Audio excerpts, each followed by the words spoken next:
Hello, yes, a good morning, a good afternoon, or a good evening to you, however you may be listening and wherever you may be listening. This is the latest edition of the Baldwin Sports Media NFL podcast. Coming to you on Monday, May the 20th, the week after the NFL schedule was released. And trust me, we are going to be diving, not necessarily deep into it, but we are going to be breaking down some of the bigger talking points out of the NFL schedule during this show, as well as a couple of other things from around the league. Now, as I always start off this show by saying, thank you very much for listening. If you are a new listener, you can like and subscribe on whatever podcast platform you listen to this on. And don't forget, you can also reach out to me on social media. That's on TikTok, that's on Twitter, that's on Instagram, that's on YouTube, all with the same handle. They are at Baldwin Sports Media. And as I always say, for those of you who are returning to the show, thank you very much. Your continued support is always welcome. Right, now with that being said, let's get into today's topics. And as I said, a lot of it is going to be revolving around the NFL schedule, which I know a lot of people sort of downplay or try to downplay the NFL schedule release and talk about how it's, a nonsense thing, or, we know who we're going to play. What difference does it matter that, ESPN and the NFL Network and whoever are making a big deal out of the schedule release and everything. But I do think it is important that teams know, and the fans know at least, not necessarily who they're playing, because again, the way the NFL scheduling formula works, you know who you're playing basically at the end of the previous regular season. So it's not so much that, but it's when you are playing them. And that neatly sort of brings us on to what is our first topic of the day, and that is the big headlines coming out of it. We knew the Christmas Day games were coming, and we knew that there was going to be some problems with it.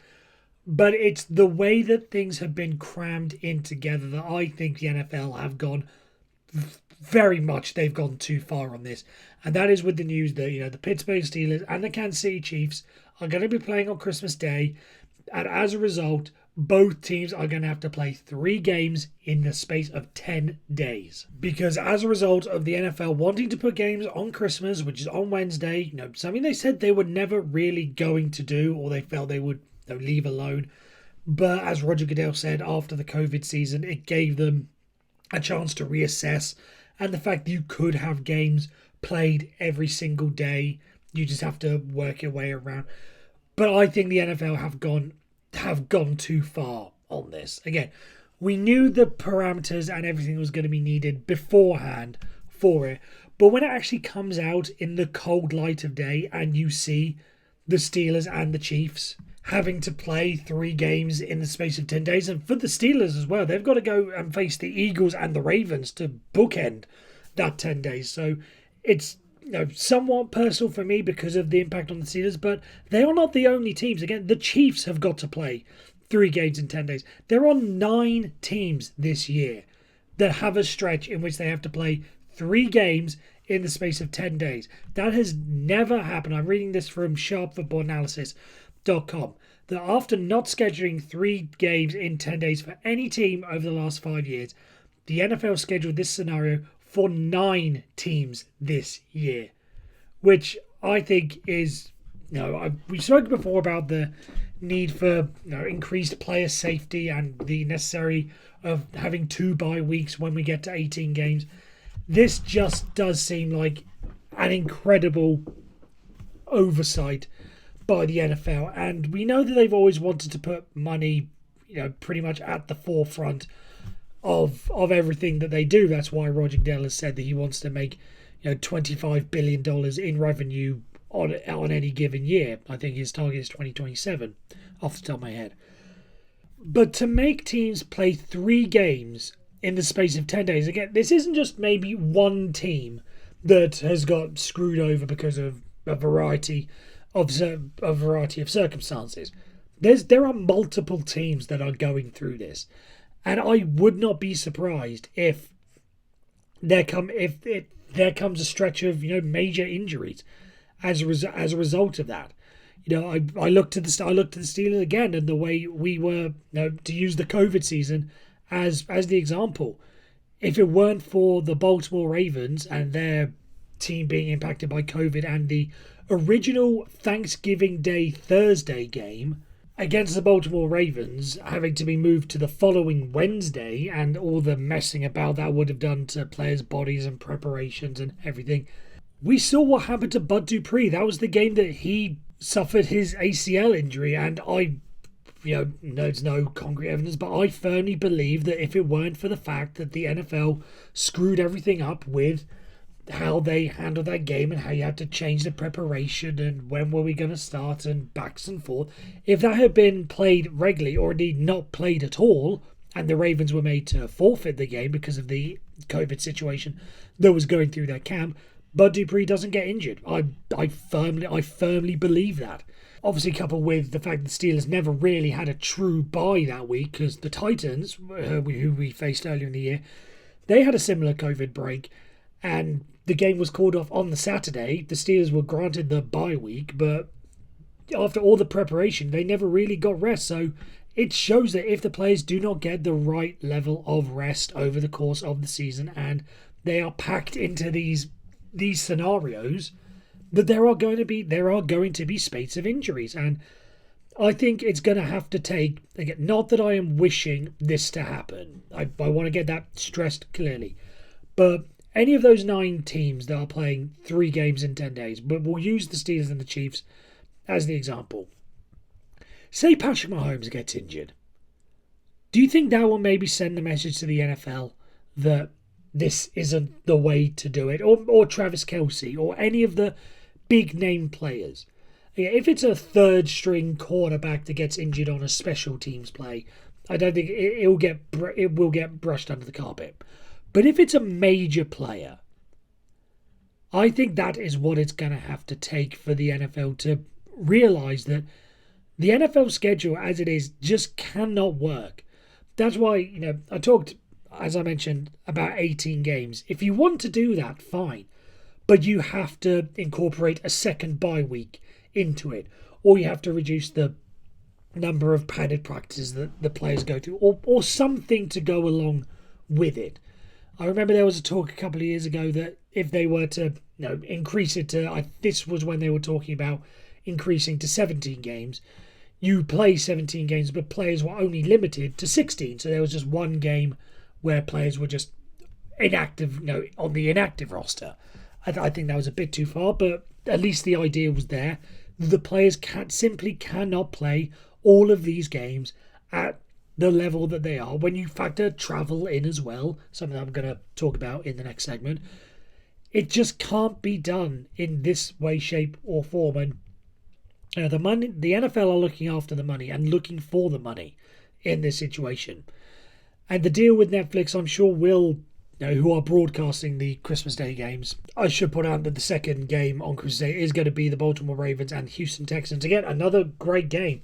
But what happens if it's Lamar Jackson that gets injured as a result? We've seen him get injured in December before. This would just be another excuse for him to pick up an injury. Or CJ Stroud, the next great thing in the league. What if he gets injured as a result of, he pulls a hamstring or something, or does an ACL because of the strain that his body's been put on by having to continuously play those games? It's just not fair on the players. And again, I'm not trying to be soft and things were tougher back in the 80s and they didn't worry about injuries or all that stuff and all they were proper. I don't want to get into any of that.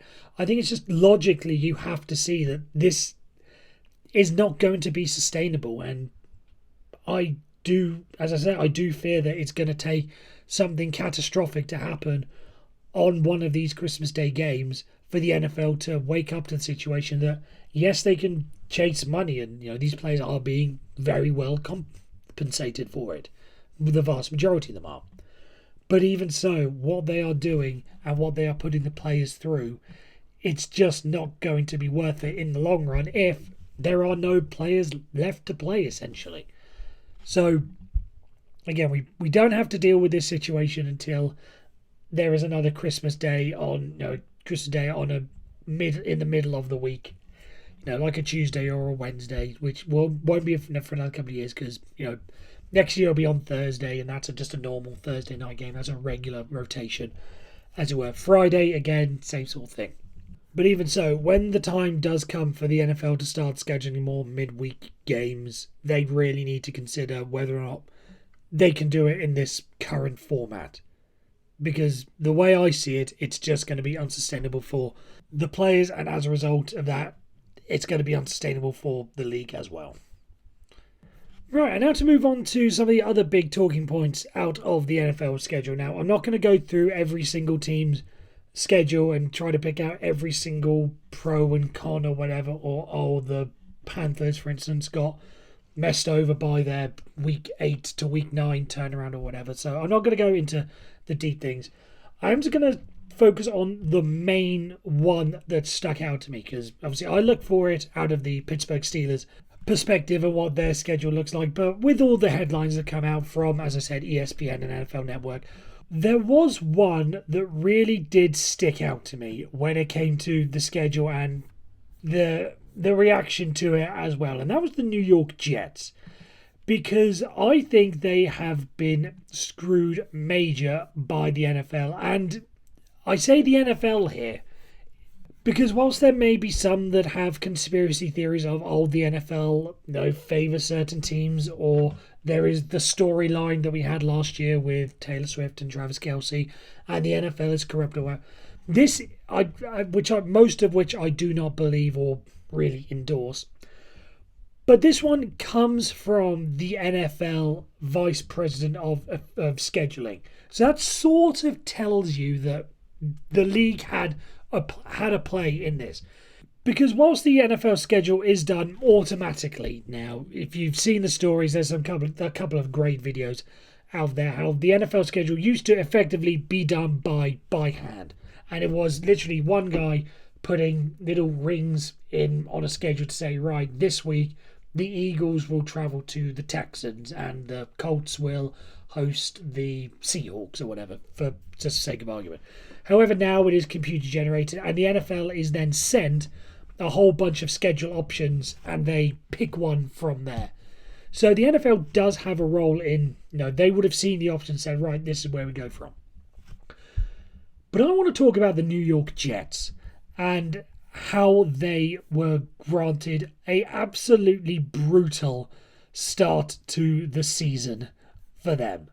Because they have to start the season on the road against the San Francisco 49ers. Now, this is Aaron Rodgers off the back of his Monday night disaster last season where he only got through 4 plays. The fact that they're making him play on Monday night again is just making it a little bit spooky.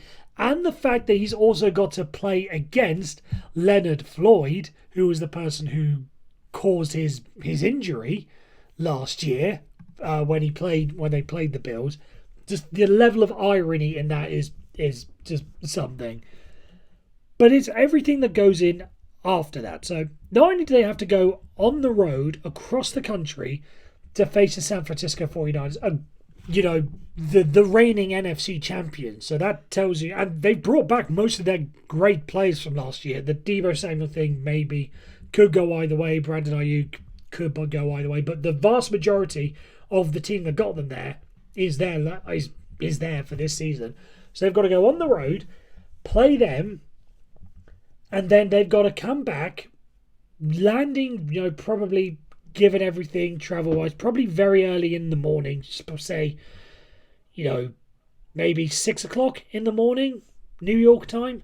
What they're going to do for that Tuesday in terms of recovery and game plan and practice, whatever. Then they've got to go on the road again to the Tennessee Titans.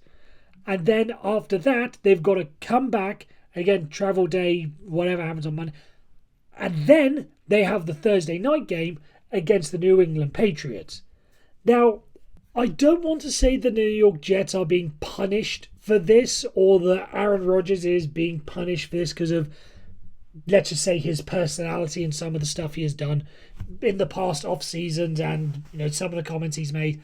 But this does feel like the NFL are punishing the New York Jets. And again, the vice president of scheduling, Mike North, has come out and said that they basically want the Jets on prime time and on TV and in big games early and often, because he came out and said that the Jets owe us one because of what happened last season. Because, again, all the hype for Aaron Rodgers coming to New York, and they scheduled X amount of games in big moments, figuring that Aaron Rodgers is going to be the draw, and then he gets injured and it just screws them up further down the line because then you've got Zach Wilson playing quarterback. And this was the point that Mike Florio made on NBC's PFT Live, and he was saying, it doesn't seem right. I'm going to tone his coverage down a bit, but it doesn't seem right that the New York Jets are effectively being punished because of something that was, out of their hands last season, and that Aaron Rodgers and the New York Jets and messed up the NFL schedule. Like, that is the risk that the NFL and the networks all take when they schedule these games. Yes, you may want to put a big game in week 10, for instance. But if someone gets injured, that's not your fault. That's your fault for basically taking the gamble. You gambled and you lost. So now the New York Jets are having to pay the price effectively for what happened this time, for what happened last season. And it just doesn't seem right. And again, the New York Jets, if you just look at it as a whole, they've got to go internationally as well. In week 5, they've got to play in the London game against the Minnesota Vikings. And all of this added together with Aaron Rodgers and the injured Achilles that he's got. And you do have to wonder if the constant back and forth and the time zones that they have to face, starting off on the West Coast in week 1, then going over to Europe in week 5, as I've said, the short rests and what have you in the first couple of weeks, whether or not that is going to put a massive strain on Aaron Rodgers and his Achilles. And as a result, the NFL might find themselves in a situation where further down the line in weeks, 13, 14, 15, that maybe that starts to take a toll on Aaron Rodgers and those games that they have scheduled. I'm just going to take a look at them now. There's a Sunday night game against the Indianapolis Colts. There's a Thursday night game against the Houston Texans that they've got. Sunday night game against the Pittsburgh Steelers in week 7. You just have to wonder if all that taken together, if that's going to cause Aaron Rodgers to have another, slow, I'll say another slow season. He didn't have a season last year. But if that is going to slow Aaron Rodgers down and as a result slow the New York Jets down. As I said, I don't believe in many of the conspiracy theories or endorse them, but I do think that there is something that the New York Jets are being punished in some way, shape, or form over this because of all the scheduling scenarios that they were presented. This was deemed as the best one for the New York Jets to be showcased and what have you, and the problems that this is going to cause Aaron Rodgers and the Jets and their viability as a playoff team. And don't get me wrong, I think, again, behind the scenes in New York, I think that people at the NFL want the New York Jets to do well. Now, having another New York team, especially the underdog New York Jets after the bad years that they've been going through, it would be great to have them make a deep playoff run, have a big media market going deep into the NFL playoffs. I'm sure the NFL wants that. But this is not the way to go about it. And as I say, there are a lot of things that go into an NFL schedule. The NFL could have done a lot better than this. And if I was a New York Jets fan, I would be feeling mightily ticked off with how the NFL has presented this to them. And again, their attitude towards it, saying that the Jets owe us one after what happened last season, when, again, it wasn't their fault that Aaron Rodgers wasn't there for the primetime game that they scheduled them in. That's, as I said, they gambled and they lost. You shouldn't be punishing the New York Jets for that, and you shouldn't really be punishing any NFL team for that as well. But, I don't know.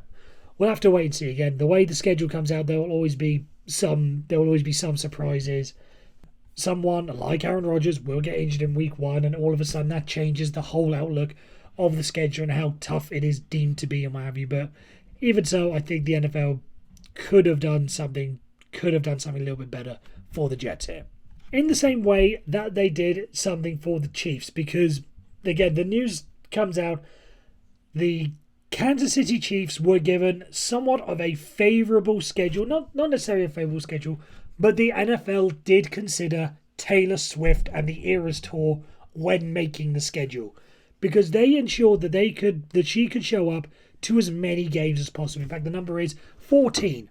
Now, there are some dates that she is somewhat conflicted with the Eras Tour, but there are some times where the NFL has played it to their advantage. And the big one is the fact that the NFL scheduled the Chiefs to play the Buffalo Bills on November 17th when she is 111 miles away in Toronto. So she could very easily make the journey over to Buffalo and see Travis Kelce play there. So again, she's not there for every single game, but the fact that the NFL worked it in such a way that she could be, not necessarily front and center, but we know what the networks are going to do. They are going to make sure that she is seen, which will drive up the numbers, and so on and so forth. If the NFL can factor Taylor Swift into the schedule, they can factor in a lot more things that favor NFL teams, like the New York Jets, to make sure that they this league is about parity. They want all teams to be treated effectively equal. That's why the draft, the team that's worst picks first, and so on and so forth. But they are not treating the teams equally. And just using the Jets and the Chiefs as the best example there. The Chiefs given a favourable-ish schedule to make sure that Taylor Swift can be there and accommodating her, but the Jets do not. Again, something is wrong, and there are a lot of things that need to be fixed in the NFL. This is certainly not the most important, but it is something that I think the NFL will come to regret further down the line. Right, and moving on to something non-schedule related, and I do want to give a little bit of a shout out to the Detroit Lions, who this past week signed quarterback Jared Goff to a new deal. 4 years, $212 million, of which $170 million is guaranteed. And whilst I will always, in this situation, do the same as I do with all quarterback contracts, is you have to win in order to make this work, and you have to win pretty much quickly, because if you're paying all this money, you have to win. Otherwise, come a couple of years down the line, when you've got to play your next big star, Aiden Hutchinson is probably the next guy in the firing line for a new contract. You're going to have to pay him, and when you do, you've got to let other people go. So there's a lot of maths around it. So in order to make it work, you have to win. So I say that now, especially given that the Lions have just about $5 million roughly worth of salary cap to work with. So there's always that caveat. But what I will praise the Lions for is that they didn't go overboard. Now, literally they couldn't because, as I said, of the cap space available. But the fact that they took someone who is in the argument for one of the best quarterbacks in the league right now. Patrick Mahomes is the best. Lamar Jackson won MVP. But there's always that thing when it comes to like wide receivers. If you're in the top 5 or whatever, in people's perspective, you would still seem that you want to be paid the most. This goes for cornerbacks, tight ends, whatever. If you're in that range, you think you just go straight to the top. And the Detroit Lions didn't do that. Because if you take a look at his contract, and this is looking at SpotRack, in terms of the value of his contract, he's ranked 8th in the NFL in terms of the overall value of his contract, which is a pretty smart deal. I think that's roughly where you would expect Jared Goff to be. In terms of, his level of production roughly matches his level of pay. I think it's fair to say. So I just want to applaud the Detroit Lions there for not going over the top, because we see, with Kyler Murray, it's far from one of the best quarterbacks in the NFL. Electric player, great player. But when he signed his deal, he was put up towards like the top 2 or 3 highest paid in terms of the overall value of his contract at the time. Now, he's since been beaten out by the likes of Jalen Hurts has got his new deal, Lamar Jackson, Justin Herbert, Joe Burrow, they've since outshined. But at the time, he was put in that upper echelons when he didn't deserve it. Whereas, as I say, praise to the Detroit Lions. They didn't go over the top. As I say, they couldn't, but they kept it to a reasonable level of expectation. But, I repeat the point again, if they don't win a Super Bowl, and I'm not ruling out the Lions aren't going to, if you look at the progression they've made, I don't think a Super Bowl is impossible for this Lions team to achieve. But if they don't, relatively soon, by the time that Aiden Hutchinson comes up for a contract renewal, or Sam Laporta, the tight end, who has started to emerge as, possibly one of the best players, in that position in the league. Jack Campbell, the linebacker, who's had a great start to life there. Brian Branch, the defensive back, who's had another good start. When it comes around to paying them, they need to be on the ball with this and they need to be productive relatively soon. Otherwise, it's just going to be a wasted opportunity, and they're going to have to let one of those players maybe, or another key piece somewhere around the team, they're going to have to go, and it's going to cost them. And now, just to wrap up with our final topic of the week, and again, this, as I like to do, takes us away from the NFL, and today I'm going to focus on the Premier League back in the UK, which wrapped up its league season this past Sunday. Manchester City went and won it, and it's Manchester City that I really want to talk about, and really sort of talk about whether or not Manchester City have ruined the Premier League. Because for those of you who don't know, Manchester City are approaching New England, or probably have even surpassed New England Patriots levels of dominance, because they have won the league 6 times in the past 7 years.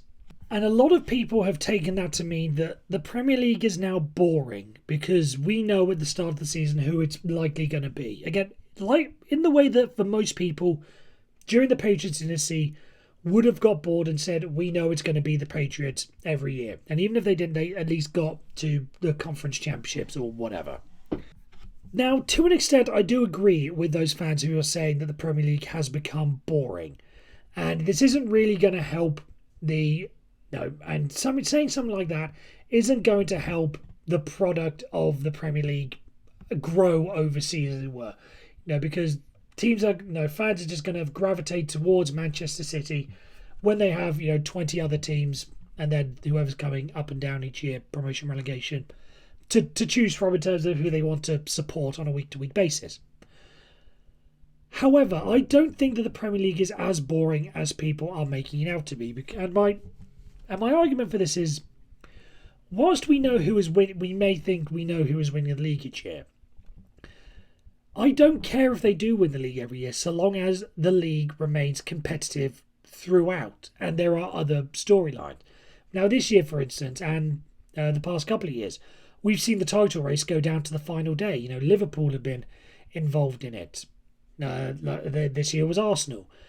And so long as it stays entertaining and there is a level of jeopardy going into the last couple of games, I don't care if Manchester City win it. So long as they're doing it legally, which is a whole different matter because they do have 115 charges of financial irregularities labelled against them. But so long as there is a team up there competing with them, or two or three, then I don't mind. Because that's what it's all about. If the end result is the same, fine. But as long as weeks 1 to 37 are entertaining as well. It's to make the NFL example. Yes, we probably got tired of the Patriots winning or the Chiefs winning, as some people will do now if they go on and win 3 in a row. But so long as there's entertainment through it, like the Detroit Lions and the run that they went on, or the Jacksonville Jaguars when they came out of nowhere and did their thing, the San Francisco 49ers, are they creating a rivalry because of how close they've come over the past couple of years with the Kansas City Chiefs? The quarterback rivalries with Mahomes and Allen, or Mahomes and Jackson, or Mahomes and Herbert, or Mahomes and Burrow, and all that sort of stuff. As long as there is enough intrigue going on around it, I can live with the dynasties. Again, be this Man City or be the Kansas City Chiefs. I can live with that as long as there are interesting stories elsewhere. And I think for the Premier League, there are interesting stories. There was who was going to finish in the final Champions League place, finishing in the top 4. That went to Aston Villa. Who was going to grab one of the last European places, Newcastle United or Chelsea or Manchester United, were all in the race. Whilst 2 of the relegation spots were lined up, mathematically, Luton Town had a chance of staying up on the last day of the season. It's all those stories that go in and around it that make the Premier League great and make the league what it is. And again, to make the comparison with the NFL. Yes, the Kansas City Chiefs might win, but CJ Stroud and the Houston Texans can come out of nowhere and lead us very, make us very excited to watch the game. Jim Harbaugh, I'm sure he's going to be interesting in this season. There's going to be, the Aaron Rodgers story. What's he going to do? What's Tua Tagovailoa and the exciting Miami Dolphins offense going to do? If you can enjoy all of them rather than just focusing on the end result, then I think that's still a fine product. Even if the Super Bowl and the league title winners are all the same at the end of the year, if there's enough to captivate you from the start of the season till the end of the season, that's really all that matters. So if you are a soccer fan, again, you may know what the argument is, but if you're not, then just tell me what you think.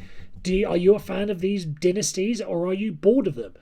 There are plenty of dynasties around. The Golden State Warriors in basketball. The Yankees have had their stretches over the years. Alabama football in college had their stretch. So are you a fan of these dynasties, or would you rather it be a different name every single year to keep it entertaining? Let me guys know what you think. You can, as I've said, reach out on social media at Borden Sports Media on YouTube, TikTok, Instagram, and Twitter.